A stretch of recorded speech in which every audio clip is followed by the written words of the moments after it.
This crowd rises to its feet. Vaccaro slammed it home. Garland left wing, free ball. Perfect! Garland front of the lane, lob to Mobley. Pow! And Allen blocked the shot at the rim. Pow! With the left hand and a foul. Welcome to the Chase Down Podcast, part of the Cavs media family. I'm your host, Justin Rowan. The Chase Down is presented by Fubo, the official streaming partner of the Cavs. Watch over 350 channels of live sports and TV, including FanDuel Sports Network without cable. There's no cost and no commitment. Try for free at FuboTV.com/Cavs. The Cleveland Cavaliers came away with not one, but two signature wins over the weekend. A 3-0 start since the All-Star break, since we last recorded.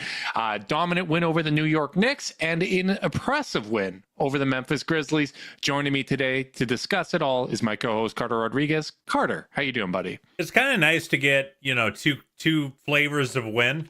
You have the absolute ass kicking against the Knicks on Friday.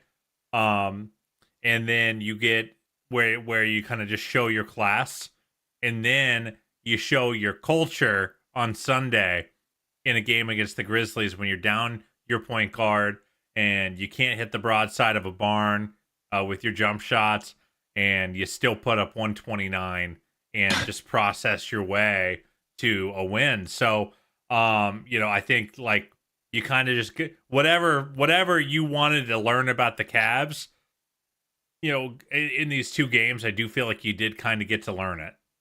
Yeah. Oh, I totally agree with that. And I think the important thing is, I believe both of these games were flexed into the national TV kind of spotlight, right? Like with how well the Cavs have been playing, they are getting more and more of these showcase games in the second half of the season, in this closing stretch. And for people that may have not been following as closely, that maybe the last time that they tuned into a Cavs game was the loss in OKC, or just checking out the NBA post All-Star break for the first time, which, a lot of casual fans do. This was like a showcase opportunity for them to show what they're made of. Maybe people have still been dealing with some of the scars of that playoff series 2 years ago with the Knicks. I thought it was really interesting that Donovan talked about that and how, they almost appreciate that experience and have benefited from it. But I think for the Cavs to come out and show how good they've been all season against, the second best team in the Eastern Conference, or the second best team in the Western Conference and the third best team in the Eastern Conference, I thought it was really, really impressive. I thought the Cavs showed a lot of toughness. I thought there were elements within each of these games where the team of yesteryear probably would have lost some composure and maybe let go of the rope to some extent. I just think you're seeing more and more of the maturity of this team as the season has progressed. Yeah, they're just kind of the most reliable thing in sports right now at the end of the day, I mean, they're 47-10. Oh my gosh.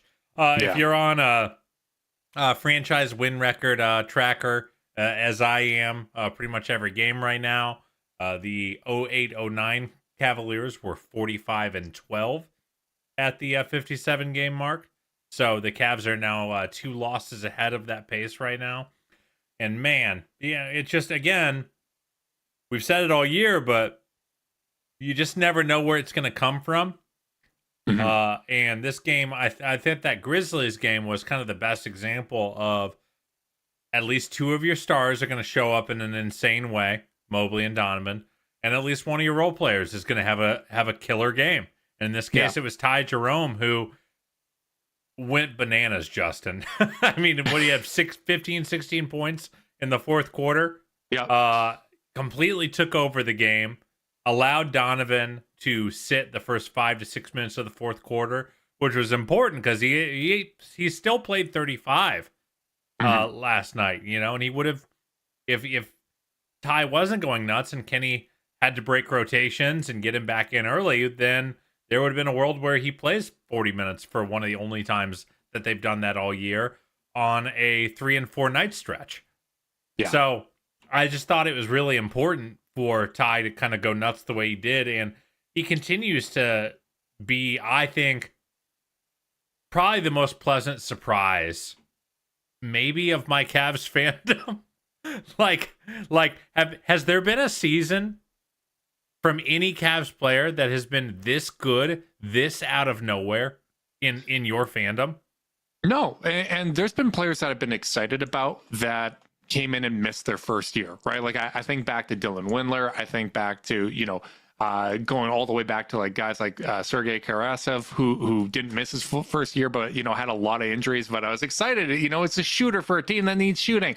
Like I've talked myself into so many of these moves on the margins, and if he did this last year, it would be one of the most surprising things that I can recall within my Cavs fandom, even though we were both very high on him. But I think what makes it even more unique is the fact that he missed last season. Usually when something goes off the rails, it stays that way. Like there isn't the bounce back. There isn't the recovery, especially when you're talking about these little moves on the margins. So for Ty Jerome to step up and play as well as he has all season, I think has been one of the most pleasant surprises. But I think the most surprising aspect of this is not only is he on a night in, night out basis, giving them consistent bench play, really stepping up and in essence replacing what we had in Karis LeVert, since his departure here. Not only is he doing that, but if Donovan or Darius are out, all of a sudden we get this next gear. Every time. It's not like you get it every blue moon when those guys are. Every single time one of those guards is out, he scores like 25 points. It's nuts, dude. He's like that golden fantasy handcuff backup running back that, as soon as one of them, the starter's out, you put him in. You don't even think about it because he's going to deliver in all those spots. And, I've done that in fantasy basketball a few times this year because I of course, have Darius and Donovan on my team because I am that way. And, as soon as one of them's out, I pick him up off waivers. He's always sitting there. I pick him up and I throw him into my lineup. And, that saved me sometimes, but it's also helped save the Cavs. And he's been terrific. Brother. I think the confidence that he plays with, the edge that he plays with, that guy talks as much as anybody on the team. I think it's him and Max that probably lead the team in talking, especially now that George Niang isn't here anymore. I've just been so enamored with how he's played all season. And, we talked about it when it came to team building, when we talked about the core being expensive and all the kind of fine line that they have to walk as a front office, they needed to hit some home runs on the margins. And Ty Jerome has absolutely been one of those home runs. Brother, we went into this year wondering if he could be the backup point guard on a team that might not play a backup point guard. That was where we were at the beginning of the year. Is like he might beat Craig out, and he still might not get to be in the rotation. Like that's where we were, and he has, I think, been unquestionably their best non-core 4 player this year. He is averaging 22, 6, 5, and 2 steals for 36, while basically just about splashing a 50-40-90 from an efficiency perspective.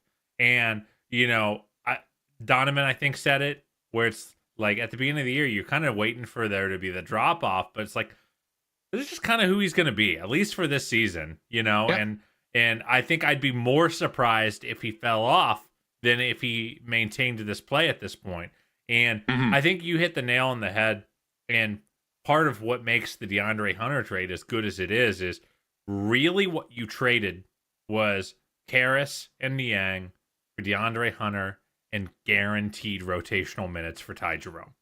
Yep. And that's part of the depth play of the team where it was just going to be, because Karis is a good ball handler and he is a good creator. He's a good positional defender and he was going to earn minutes. He deserved minutes. And naturally, those two were just going to be kind of at odds with each other in the rotation and kind of inherently be stealing minutes because, as we've said a lot, minutes is a zero-sum game at the end of the day. And it's just cleared the runway. And it is such a game changer for this team, dude. Like when you look at it, DeAndre Hunter is currently playing 3 minutes a game more than George Niang did when he was with the Cavs. Like that's functionally what it's been. It's been Ty Jerome that has replaced the Karis LeVert role, right? And we've absorbed some of that too. I think, Max is getting some minutes. Okoro's getting minutes, particularly now that we're fully healthy. Dean Wade is getting some time.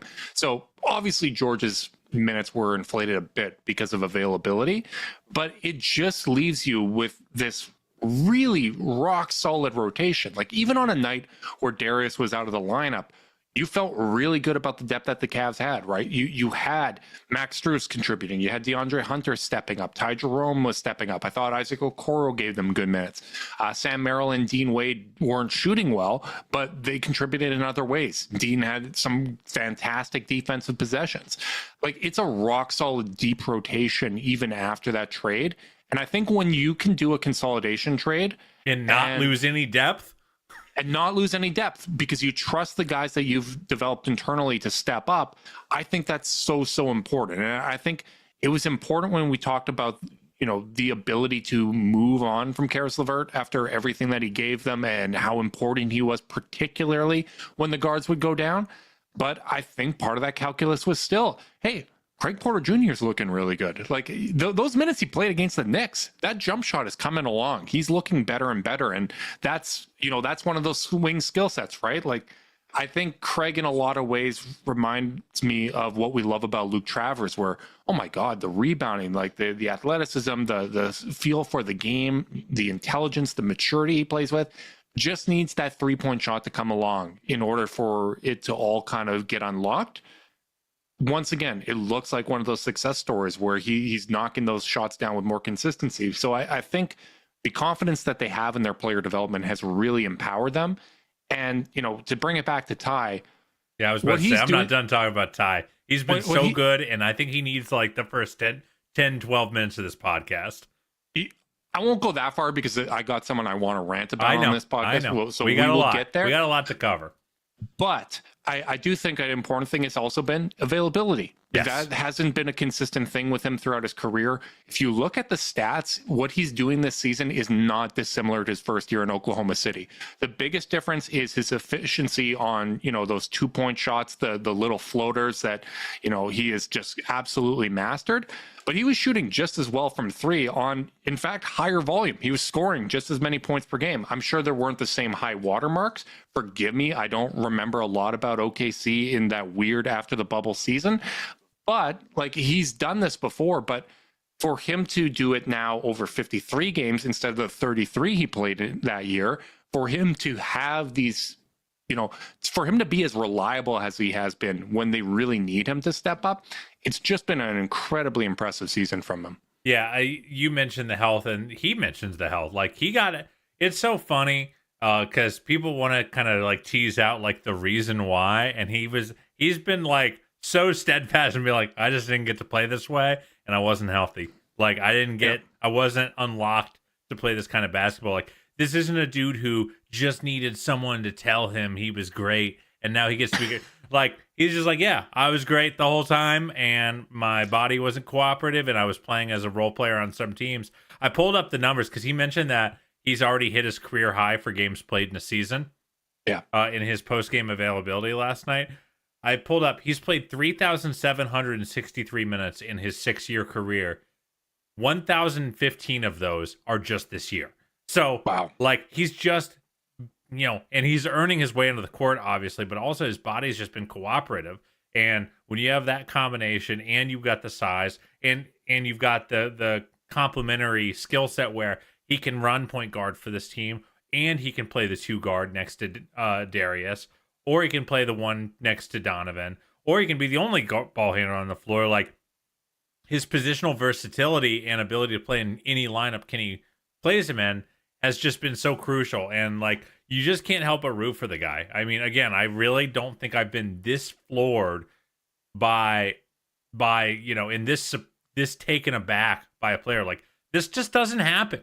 Guys who are journeyman role players like this, who, are not like, it's not like he was considered like this unpolished project coming out of the draft.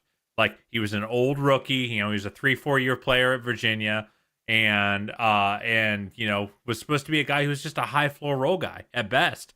Like he is raising the ceiling of this team on a game to game basis, and you just got to be so appreciative that one of Ty for doing the work, also of Kobe Altman in the front office for finding the guy and locking him in. And then also just We got to thank our lucky stars that it's playing out this way, brother.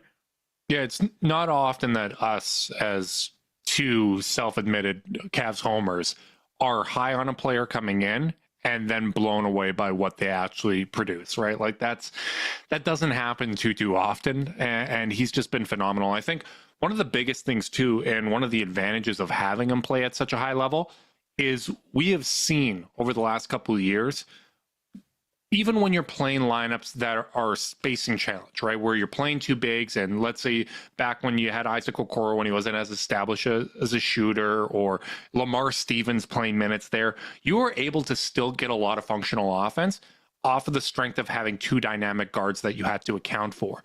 Now you have it so that when one of Darius or Donovan comes off the court, Ty Jerome comes in, he's a dynamic guard. And not only that, now you have two-way wings. Now you have guys that can space the floor, that are threats that have to be accounted for. Now you have more mature big men in both Evan Mobley and Jared Allen who are really expanded their games as playmakers, their understanding of the game, their feel as playmakers. So when you have two guards that you have to account for on that level, it's going to lead to these breakdowns that drive opposing fan bases nuts. Like when you look at Knicks Twitter during the last, like that game on Friday, they're losing their minds at what Ty Jerome's doing. And when the Knicks try to scramble to account for him, open opportunity for Donovan, open dunks, right? You cheat on the guards, and all of a sudden Max Strus is running an incredibly effective side pick and roll with Evan Mobley or Jared Allen and hitting them on the numbers, right? Like there is just so much more dynamic play from this team, and they needed to hit on a lot of these role guys, and it seems like here's the most important thing. Let's summarize it all with this. Going into the playoffs, I feel 100% confident that we have enough to properly evaluate how the core is going to play into that setting. The supporting cast is not going to be an issue. They are going to be taken as far as Darius Garland, Evan Mobley, Donovan Mitchell, and Jared Allen take them. And I think that that's the most important thing. And that's been something that we haven't confidently been able to say the last couple of years. Yeah, I think that's absolutely fair. And, I think after and we haven't talked about Javonte Green yet because he wasn't officially signed. So I think we'll have to sneak that in somewhere in a very dense podcast. Not only that, episode. it wasn't even out there when we did the last mailbag podcast. And but like I think after that went got reported, I think you said in either in our Discord or group chat or something like that, you were like, well, Kobe did his job. Like they've got what they need, and I think you're 100% right. They've got high volume role players. They've got role players who can mesh. They've got role players who can defend. They've got role players who can play in multiple styles. Like the roster just up and down is really, really dynamic. And like when you were talking about, what Ty unlocks in that Knicks matchup, I was thinking that, the whole premise of this team is that you always have one, dynamic elite ball handler on the floor with one elite rim running, rim protecting big on the floor at all times. What Ty has really done at the end of the day is he's made it so you have two dynamic ball handlers on the floor at all times, because you're always going to be playing with a Darius, a Donovan, or a Ty, and most of the time you're gonna have at least two of those guys on the floor. Can I take that a step further? Of course, because now I think I'm comfortable saying that we have two dynamic front court players on the court at all times, because you're likely playing, when you're staggering those bigs, you likely have DeAndre Hunter out there as well. And that's someone that was averaging 19 points per game this season on great efficiency. This team is dope. Yeah. They are so good. It's no wonder you seriously cannot ask more. You could not have asked more from the front office. Like showing patience, but then not only do they get to, kind of strut their stuff probably, like around All-Star Weekend, I don't know if Kobe even attended, but if he's walking around other general managers and whatnot, I think he can puff out his chest a little bit. Like, not only was I right about being patient and keeping the core together through the summer, I didn't get complacent with that. I didn't rest on my laurels of, my gamble paid off. We're the best team in the league, or we had the best record in the league. Not being complacent with that, but still going out, being aggressive, going and getting DeAndre Hunter, and then having Ty Jerome step up in this way. I just think it's exactly what you need. It's exactly what you need going into this postseason. And I just do not feel like that's going to be the storyline. Like, this goes beyond pumpkin insurance. Like, this is, I don't know what you want to use for that analogy, but they've got the depth they need. Yeah, it's just at the end of the day, like the sandbox is there for these guys to play in. It's built. You've got all the toys, all the tools, and it's so encouraging to see. I think this front office just needs endless credit, because the balance between self-confidence and hubris kind of sits at a razor's edge. Mm-hmm. And my ears are burning. Continue. And and sorry, I wasn't ready for that one.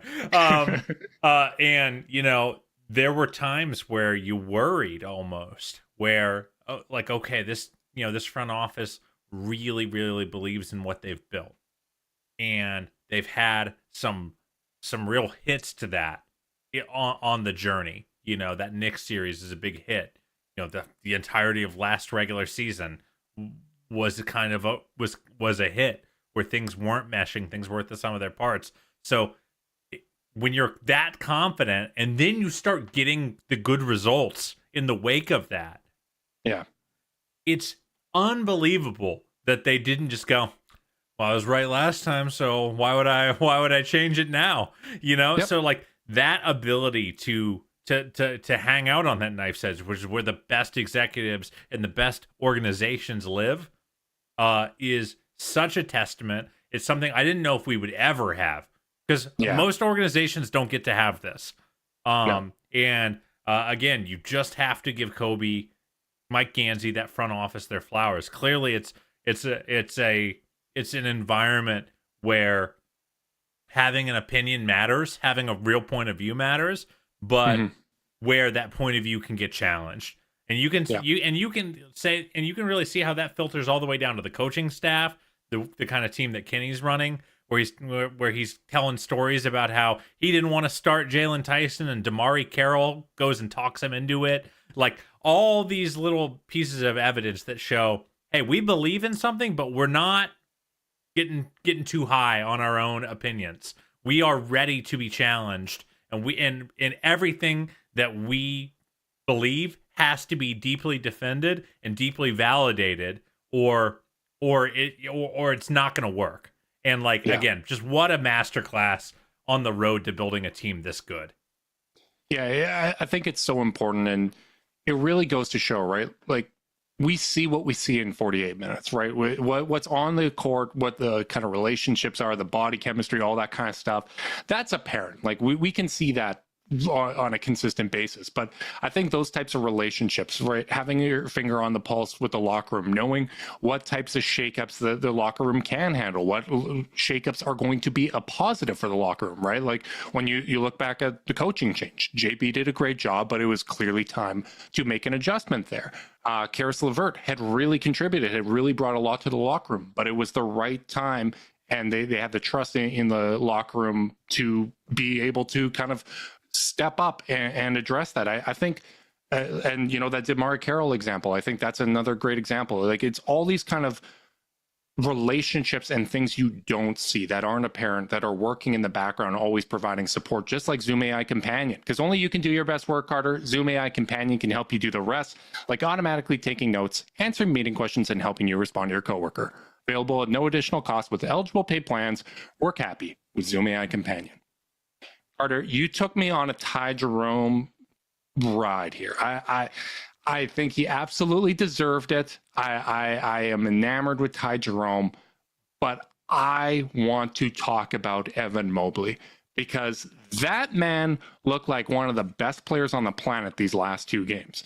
He put up 25, 13, and 8 versus Memphis with 3 blocks, 21, 8, and 4 versus New York, which is impressive. More impressive when you realize he did it in 24 minutes. This guy is one of the best two-way players in basketball. His off-the-dribble game has expanded. He is looking so confident. He was taking it to one of the best defenders on the planet in Jaren Jackson Jr.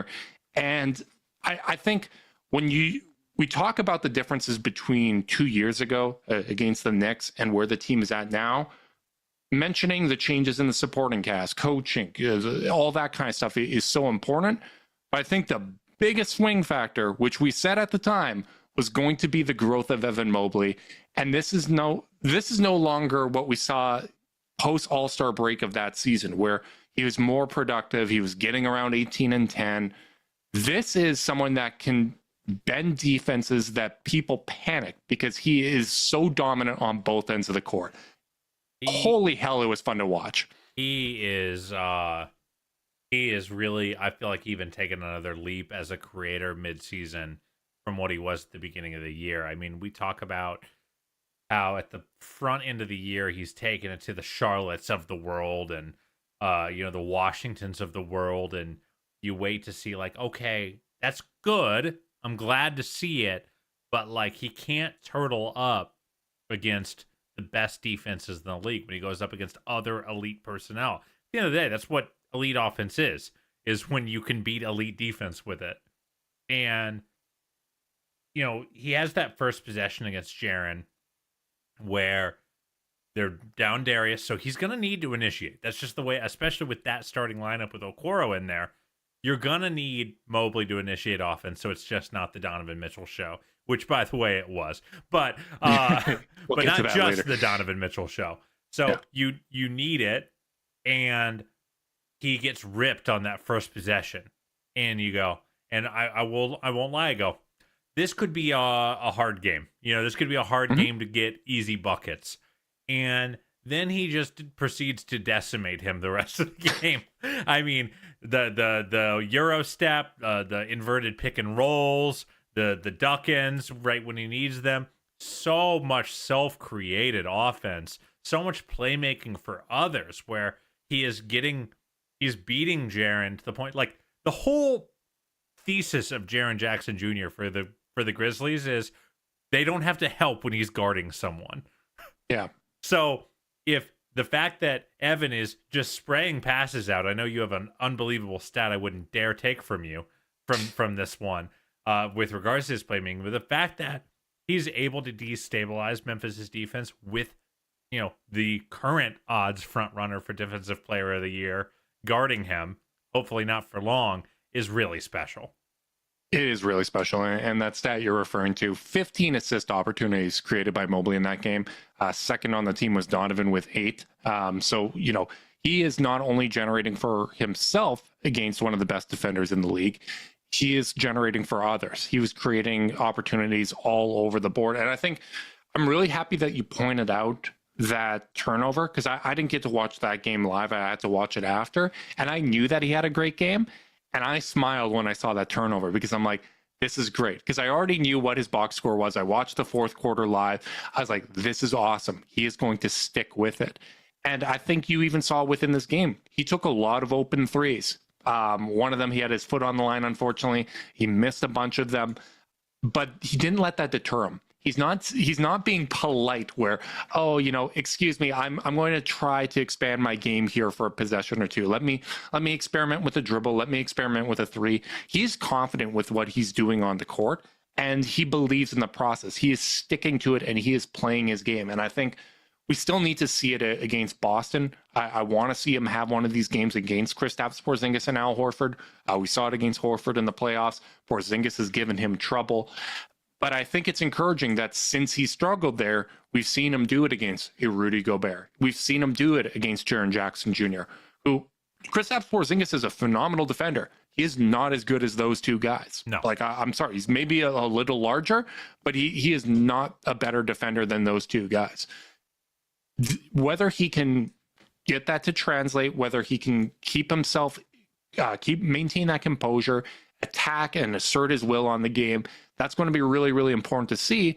But what did we say? We only have one game left against Boston, but we do have a lot of these matchups where you're playing very, very good defensive teams and very, very good defensive players at that position. So for Evan Mobley to excel and to not just have a solid game against a good defender, but have an argument for being the best player on the court with his performance, I think is significant. Yeah. And I think you mentioning the 3-point volume, I'll just actually take it a step further and say the field goal attempt volume. He took 20 shots. And how many times in the last 2 years would the Cavs be like down one of their core guys, especially one of their guards, and then you look at the end of the night and Evan has 16, 17 points on 9 or 10 field goal attempts. And it's like, okay, that's cool that you were efficient, but like, brother, we need you to take shots. We need you to have high attempt, high volume. We need to feel you in the offense especially on nights like this where Darius is out and, the engine to your offense isn't playing. You need to self-create offense. And like, what is better self-creation for a 7-foot power forward than 20 field goal attempts, 8 assists, 15 potential assists, and like an 8 3-point attempts? Like, that is self-creation in a way that I just don't know we would have seen a year or two ago. It's what needs to happen for this offense to be playoff proof, because we have talked about this time and time again. You need to have counters for when teams hedge, blitz, and put pressure on your guards. You need to have that front court creation. And Evan Mobley stepping up in that way is important. I think having DeAndre Hunter is important. He is able to generate offense. I've been really impressed with his touch off of drives, some of the self-created buckets, the way he's able to rise up over defenders and an important score rebounding game for him, by the way. I know that's not what we're talking about, but it was nice to see. You're absolutely correct. Like I thought, he stepped up in a big way and was a star in his role. And that's exactly what you need. So I just feel more confident about the ability of this offense to translate to the playoffs. But man, Evan Mobley, especially in a showcase game, national TV against Jaren Jackson Jr., who is going to be competing with for Defensive Player of the Year, I thought it was really, really significant. And I made this argument 2 years ago when I personally thought Evan Mobley should have won Defensive Player of the Year. But I think when you look at these two games from over the weekend, where Evan Mobley, massive performance in 24 minutes against the Knicks. Jaren Jackson Jr., 22 points in his 25 minutes against the Cavs. Very similar production. Know what the difference is, Carter? Jaren played 25 minutes because he had 5 fouls. Evan played 24 minutes because they blew the Knicks out. This is the thing.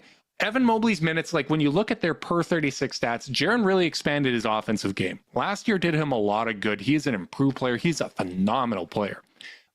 But Evan Mobley can scale up his minutes and actually achieve those per 36 stats because he's not picking up fouls all the time. Not only that, they have very similar kind of impact on opponents' shooting when it comes to what they do defensively. You know what Evan does better? Ending those possessions after the shot has gone up, because he is a dramatically better rebounder than Jaren Jackson Jr. The Grizzlies are one of the worst rebounding teams in the league, and his rebound rate is not that dissimilar to someone like DeAndre Hunter, who we've talked about his rebounding at the small forward position. Like, I just think that Evan Mobley is a more complete defensive player. I think the ability to defend without fouling is so important, particularly when you're talking about, can the success of the regular season translate to the playoffs, where we need our best players to potentially play 36, 38 minutes a game?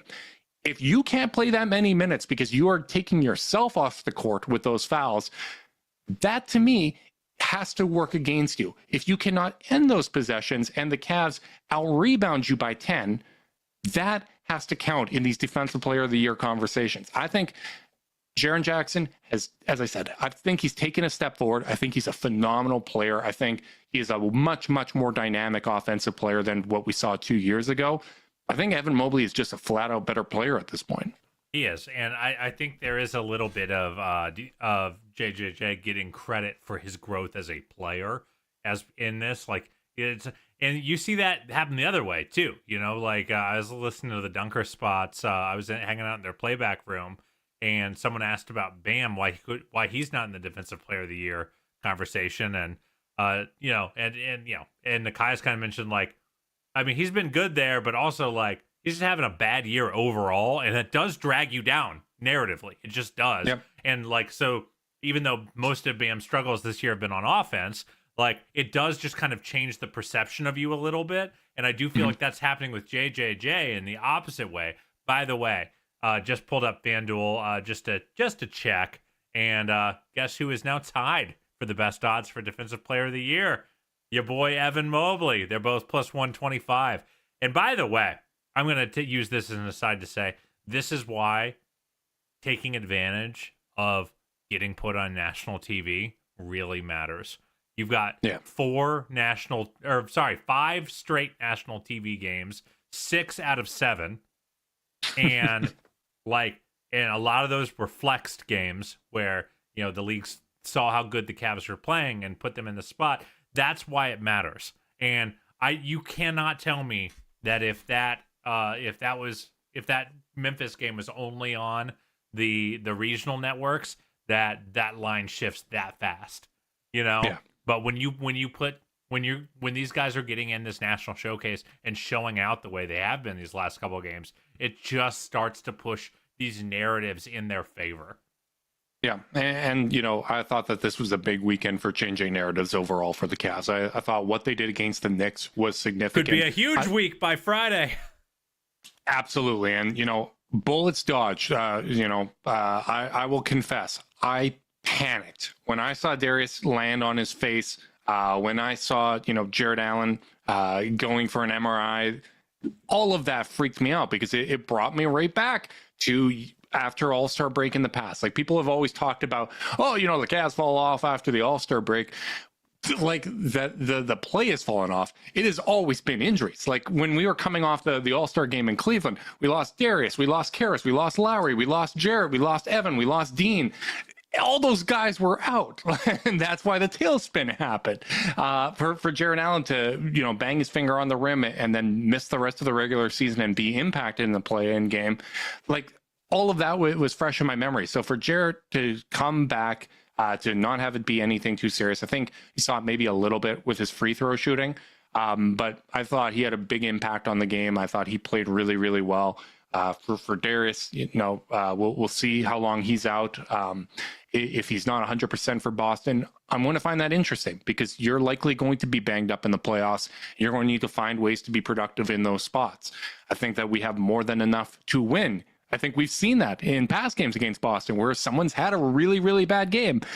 We just might need and it's funny to say this against a team as good as Boston, but we might just need a B game from Darius if we get a strong Evan and Darius and Donnie and Hunter steps up, right? And is Donovan in good form right now? Oh my word, he's been phenomenal. So I'm really I'm hopeful that he doesn't miss too much time. I know the Cavs have been very cautious with how they've managed injuries and made sure that guys were 100%. It was nice to see him on the bench having some fun in the last game. I like the tracksuit look, but yeah, hopefully he's available for Boston. It's nice to get 2 days off prior to that game as well, but the Cavs did a phenomenal job managing a 3-4 as well. Sure, those last 2 games were at home, but I think particularly coming off some time off, I'm not surprised that they shot 27% from 3 and had some tired legs. I'm not surprised that Isaac Okoro and Dean Wade are a little tired, particularly Okoro, who played all those games. You're going to have some tired legs in those spots, but to go up against one of the best offensive teams in the league in Memphis and a very good defensive team as well, and to still put up that many points when you shoot 27% from 3 and 68% from the free throw line, if you're Memphis, you can't feel too good about what the Cavs did to your defense. No, absolutely not, man.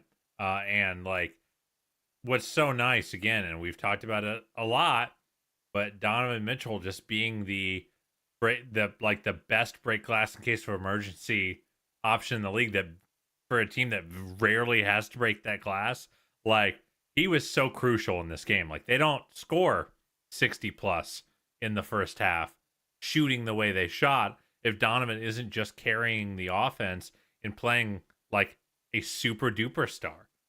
He has just been on a tear, dude. I mean, the explosion has been top notch. Yet another monster dunk. Yes, he did. The jumper looks really, really pure. His catch and shoot just feels like he never misses when he gets a catch and shoot at this point. The connectiveness has been really, really great. The not just the passes leading to assists, but the hockey assists, the hit aheads. man, that lob to Mobley against the Knicks in the first quarter. Oh my God, that was beautiful. Like, for a guy who says he's not that good at throwing lobs, that's one of the best trap lobs I've seen in a long time. That was unbelievable. Remind me, because I can't remember if we've discussed this on the podcast. I've done a lot of damage to my brain over the years. Have we talked about kind of the variety of his playmaking this season? Because I really feel like even though last year was, that big kind of playmaking leap from him, I feel like his understanding of what the Cavs are running offensively and the types and the variety of passes that he's making are at the highest level. And I just think we are seeing the absolute best version of Donovan Mitchell, even if it's not readily apparent when you look at his season-long stats. I think he's passing guys open. I think he is finding angles, and he's making passes I didn't see. So much of what I thought last year was kind of a brute force thing where, kind of like Westbrook playmaking, if I can be a little finding the open man. Yeah. Being a little reductive where he, would have, intense gravitational pull. Everyone would just kind of suck in towards the basket and he would be able to kick it or make an interior pass that was there with an angle that he could see. He is making passes this year where I'm like, I didn't know you were gonna throw it there, and that is really, really special. And you're right, it's just not, and we did talk about this a little bit, how it hasn't really shown up in the playmaking metrics, but I just don't really care, and it's part of why I think the Cavs have just been so freaking elite with him and Evan on the floor, because both of their playmaking has been so good all year that those lineups are just kind of impossible at the end of the day. I mean, in the month of February, Justin, he's averaging 30 points, 5 rebounds, 6 assists per 36. And on very good efficiency, 49 from the field, 38 from 3 on 10 3-point attempts per 36 as well. Like, he is playing like a super duper star. And I think what stands out to me too is I feel like he has good chemistry with everybody on the roster. Yeah. Whereas in the past, I felt like sometimes there was almost like a learning curve for playing with guys. And some of that's probably a result of continuity. But I also just think everyone's being put in really good positions. Like I honestly think Isaac Okoro, since coming back, I know he's 2 of 8 from 3. But I felt his impact in these games. I'm really enjoying the minutes of him. Roll attacks.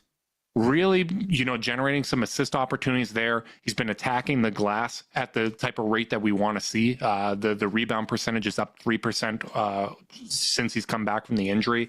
I thought he had some really, really impactful defensive possessions and possessions where he didn't get the rebound, but he's tipping at it and generates a second chance opportunity. The block he had on Desmond Bane, I thought was phenomenal. I believe that was with his left hand. He's just looked really good out there, and it's funny because I think in how he was used in the past, when you're sitting in the corner, whether or not you are playing well is based solely on whether or not you hit those shots.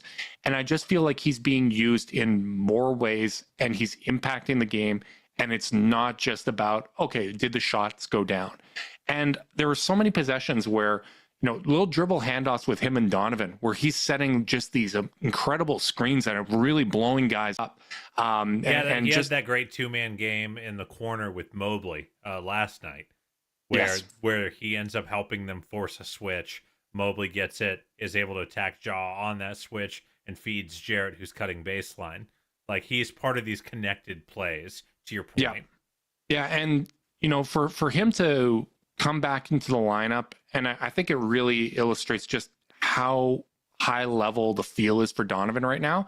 But like, him and Isaac Okoro have an effective 2-man game against a top 10 defense and one of the best teams in the league in Memphis.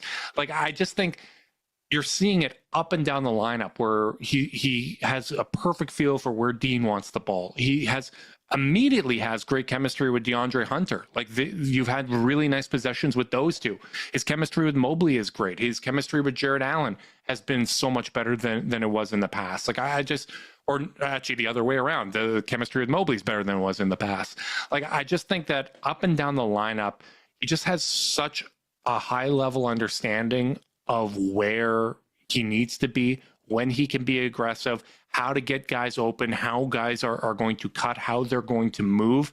And I think this is what I was hoping for earlier in the season, where we were talking about, hey, there's a few possessions where Donovan is very clearly saying it's my turn, where the feel wasn't necessarily there. Like, it felt like everybody else was flowing, and then sometimes like Donovan was playing such unselfish team basketball that he's like, I got to get mine here. I got to get it once or twice.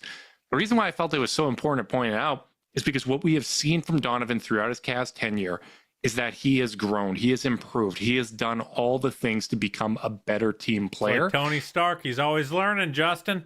And I just had that high level of confidence that was going to come at some point. And not that we wouldn't have pointed it out if we didn't think it was going to turn around, but I think pointing out where there's opportunity for growth is so important, particularly when you're talking about a team whose path to a championship is largely going to be coming through internal development, or at least it has been to this point. Yeah, and like your star player who's, in his late 20s at this point, like, is the guy who you want, like, who you're not counting on that development from, comparatively. And the fact that you're still getting that growth, again, just speaks to what I love so much about the game of basketball, that it's not about the bag. It's just not. It's about how you read the flow of the game, and how you connect with your teammates, and when you decide to take over, when you decide to get your guys going, when you decide to to muster the strength for that extra burst on the rim attack, that on a night where your legs maybe don't all the way have it. Like, that's all the stuff I think Donovan's just getting better and better at. And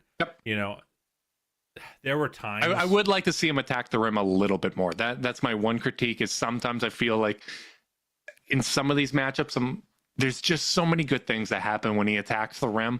I'd like to see it just a little bit more, but he's been so damn good. And here's the thing: I trust that he'll do it in the playoffs, because I do too. Because that Boston series before he got hurt, it was just a parade to the rim. Yeah, and I really do trust that he is going to muster the energy to get there, especially when they're closing out hard on that jumper. He's been phenomenal, man.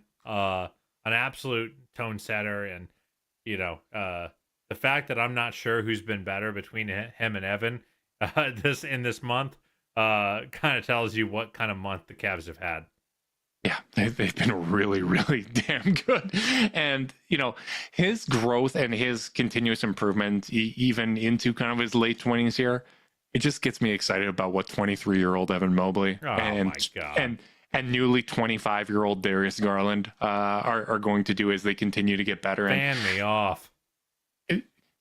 Can I just a little brief rant about some of the cap dorks here that are worried about all the accolades that Evan Mobley is going to get? One, we've always said we are rooting for our guys to get those accolades. We trust the front office to be creative. They've also put the team together. I'm very content with this team staying together.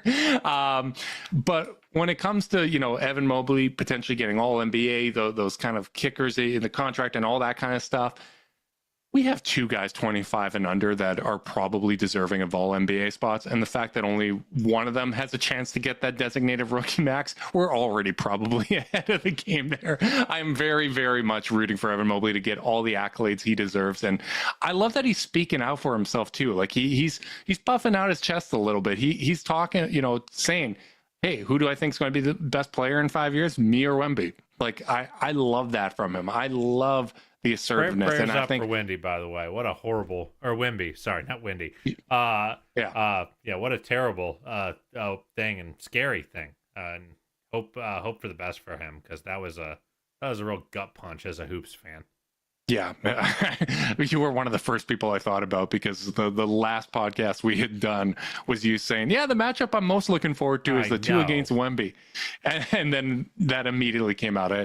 I felt for you, and I also felt for that guy that tweeted out an hour before that he had just put 10,000 on Wemby to win Defensive Player of the Year, just an hour before that news broke. So shouts out to him. But yeah, Evan Mobley taking the step forward that he has, I think, is the most important thing. And, it was really, really fun to see Knicks fans kind of reacting to, oh, this is Evan Mobley now? Because I think that more than anything is the biggest difference when you talk about what they're going to be able to do in a playoff series. Well, I should say, at least from a Cavs perspective, I think the biggest difference in that matchup is they took all their identity and traded away into Mikal Bridges and Karl Anthony Towns. And I just don't think, as good as Josh Hart is, and he's been having the best season of his career, and as good as Mitchell Robinson can be, I don't think that they alone can carry kind of that physicality mantle for the Knicks. Like, my goodness, man, like, that felt great. That was so much fun, because I messaged you before the game where I'm like, I really feel like the Cavs should get this one. I feel like this should be a comfortable win, even though the Knicks are really good. They haven't been good against the best teams of the league. They haven't been good against winning teams. And I really felt like if they went out and struggled, to score against a defense anchored by Cat, I was going to say it's a mental hurdle that they have to overcome rather than a roster issue. So for them to just be as surgical as they were, that just felt great. It was really rewarding, and it was really fun. Hate listening to a bunch of Knicks podcasts afterwards, and you got Let's people... play a fun game. What is your favorite comment that you heard from a Knicks podcaster after the game? My favorite one was I was listening to the Knicks Film School Q&A. Or mailbag, mine's whatever. going to come from that too. And they asked him who was better, Hunter or Mikal Bridges. You took mine. It was like, and he had to earnestly be like, it's close. It's like they gave up 5 first-round picks.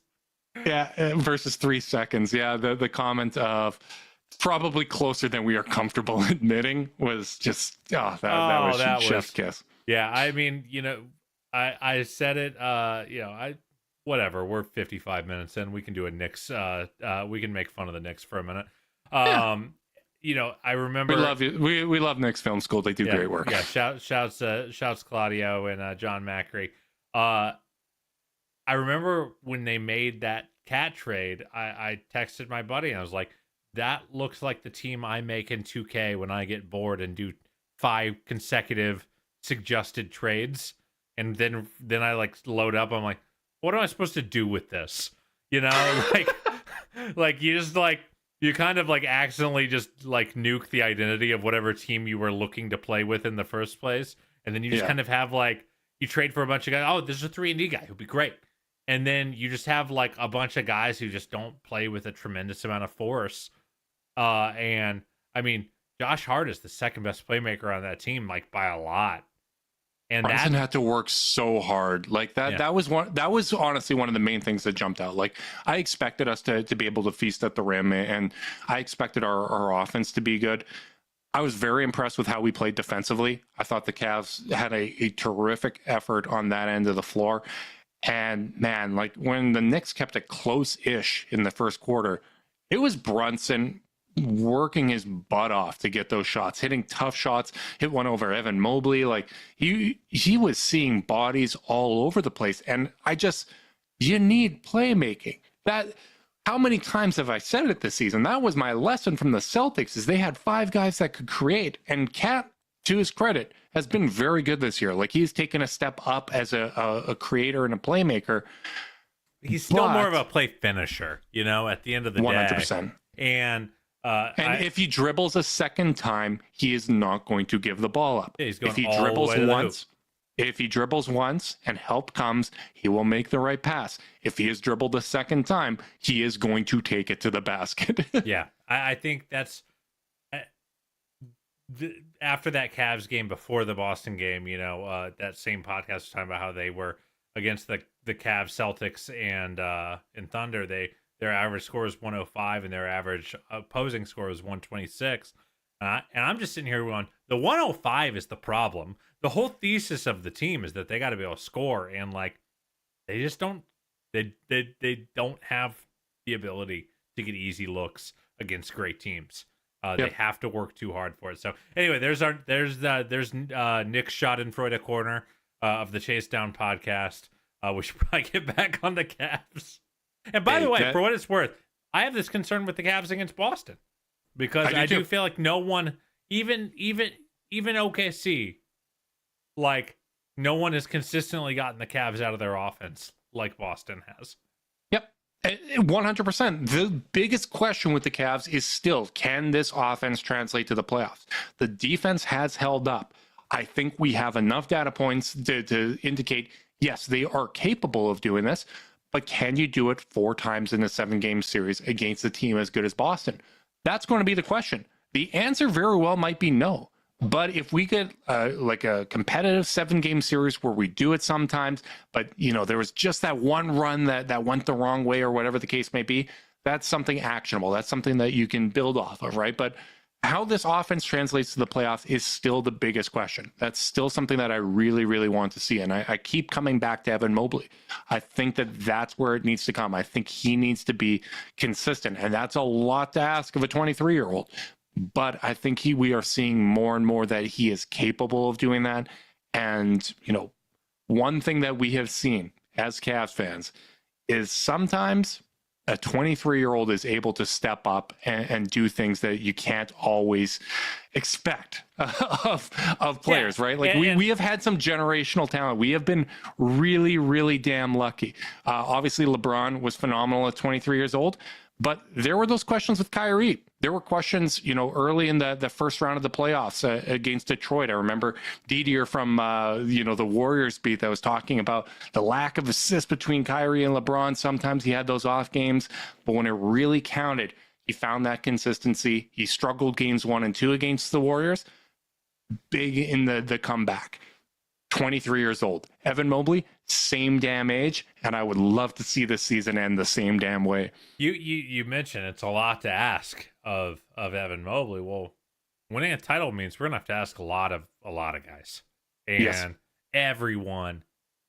The way this team is built, everyone's gonna have to step up to the plate for 2 to 3 games at a time, and that is the road, is having enough guys playing great, just like Boston last year, having enough guys playing at a B+, A- level that you can take a C- game from one of your guys here and there, but it needs to be 80% of the roster playing well most of the way through.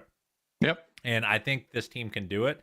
And some of it might be, Ty Jerome playing like Jason Terry in the finals and having one of those explosive quarters, or we saw J.R. Smith, the Amon Shumpert 4-point play, right? Like those type of stuff matter so much, and I just have a high level of confidence that these guys are capable of doing it.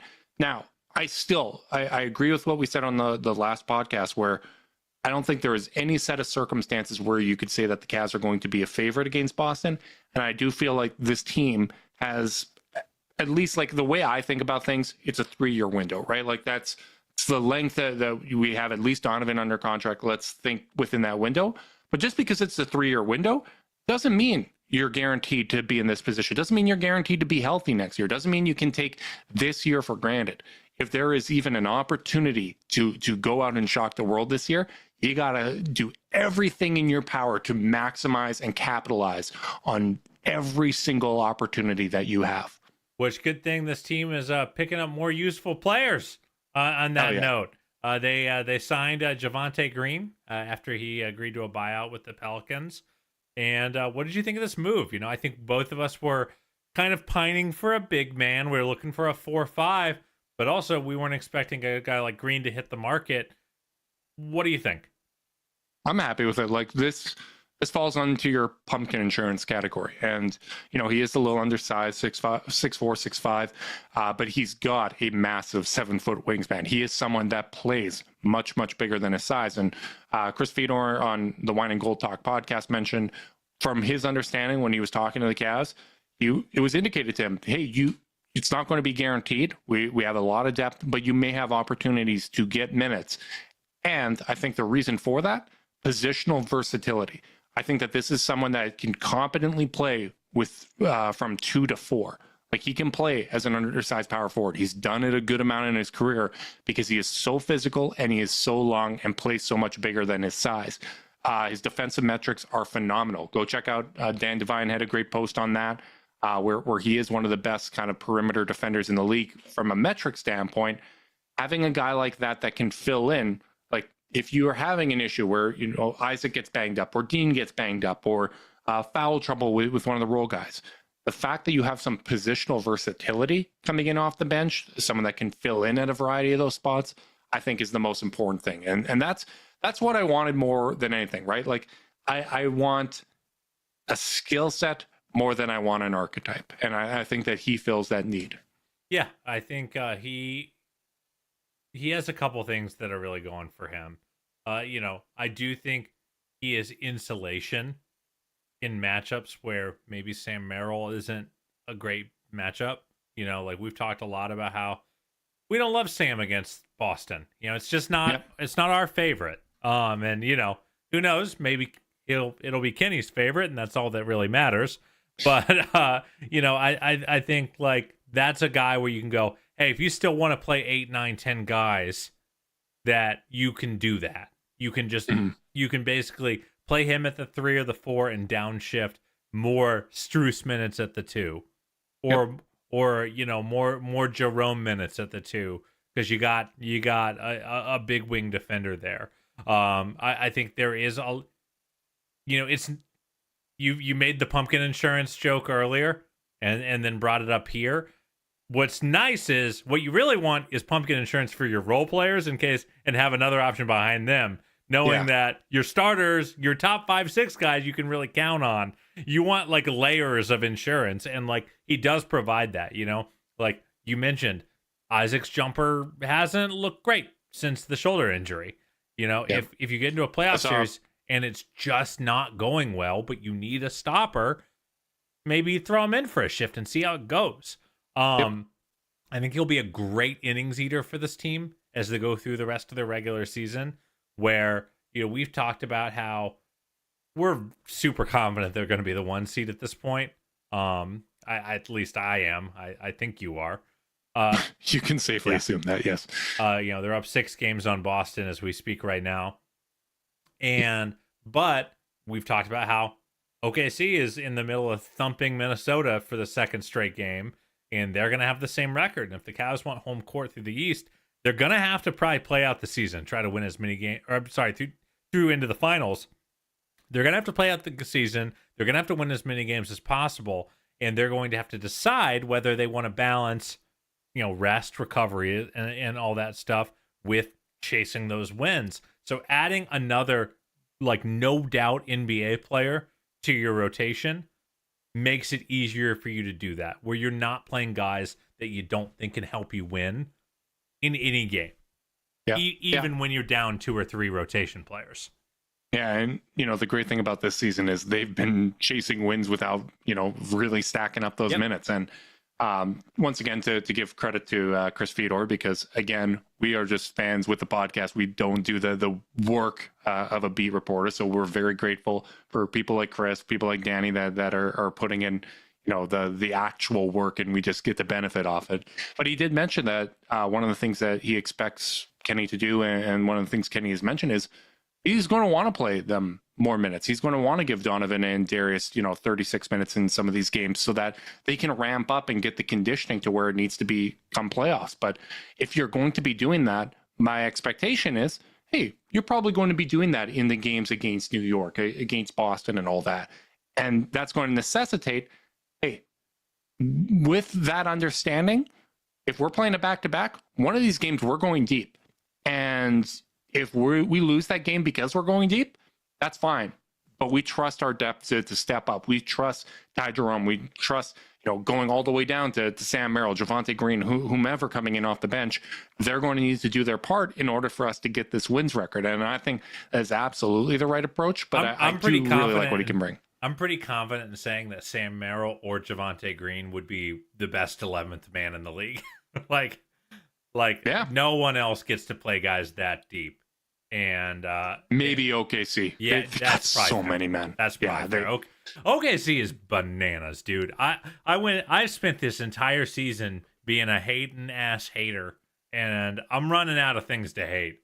They kill everyone.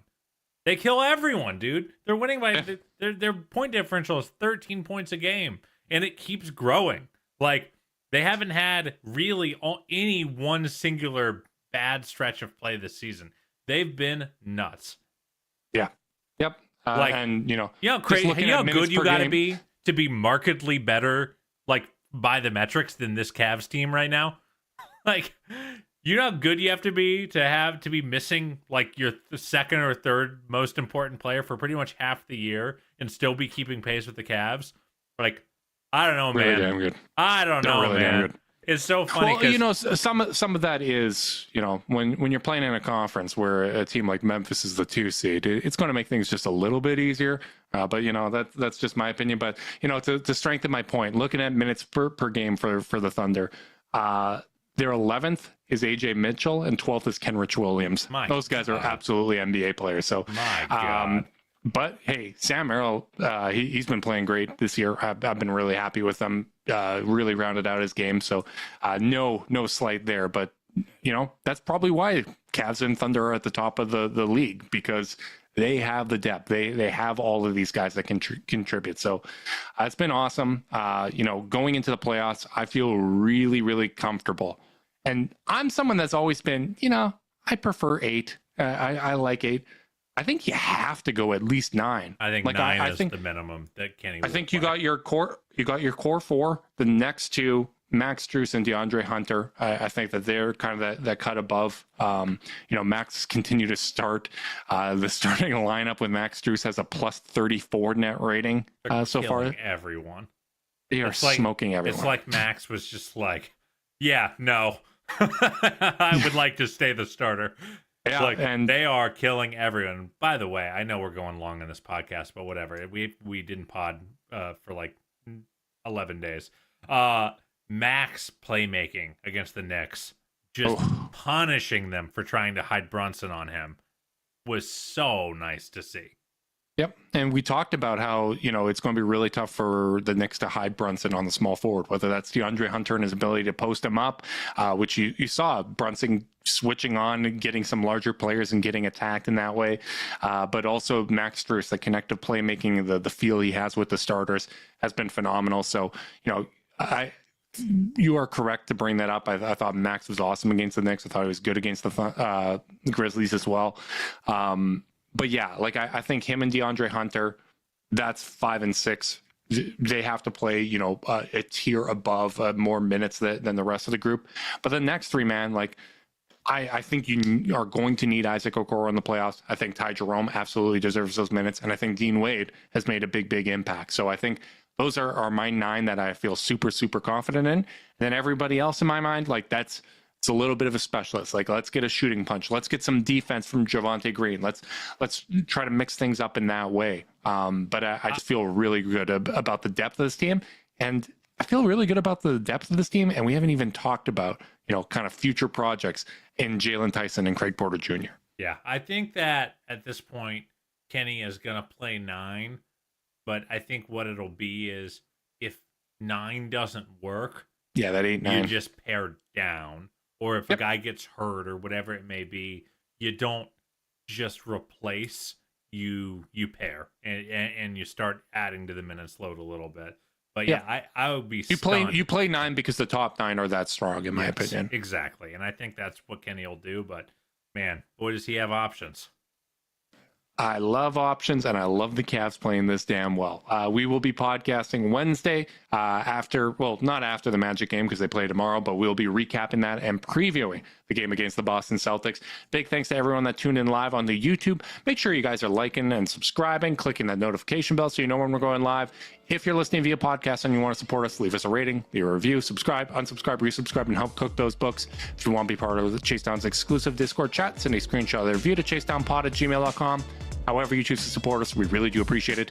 Make sure you guys are staying safe out there. Until next time, go Cavs.